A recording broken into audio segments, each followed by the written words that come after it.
নমস্কার বন্ধুরা, কেমন আছো সবাই? আশা করছি ভালো আছো, আর আমিও খুব ভালো আছি। চলে এসেছি একটা নতুন ভিডিও নিয়ে। তো ভিডিওটা কেউ স্কিপ করো না, ভিডিওটা পুরো দেখতে থাকো, আশা করি ভালো লাগবে। আর আজকে আমি বানাবো ইউপি।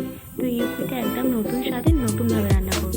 তো আমি এখানে প্রথমে কড়াইতে তেল দিয়ে দিয়েছিলাম, তারপর দিয়েছিলাম পেঁয়াজ, তারপরে দিয়েছিলাম একটু চিকেন, আর একদম কুচি করে দিয়েছিলাম চিকেনটা, ছোট ছোট করে দিয়েছিলাম।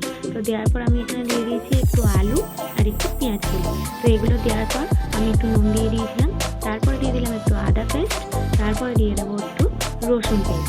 তো এগুলো দিয়ে ফের ভালো করে আমি ফ্রাই করতে হবে। তো এগুলো দেওয়ার পর ভালো করে আমি ফ্রাই করে নিলাম। নেওয়ার পর আর একটু ফ্রাই করবো। তো দেখো কালারটা অনেকটা চেঞ্জ হয়ে গেছে।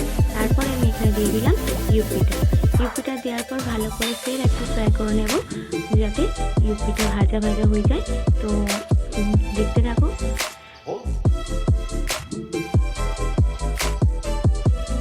তো ইউপিটা আরেকটু আমি ফ্রাই করে নিলাম। নেওয়ার পর আমি তারপর দিয়ে দেবো মশলাটা।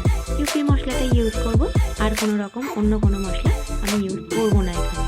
তো এখানে এতেই যা কালার আসবে, অন্য কোনো কালার আমি অ্যাড করব না।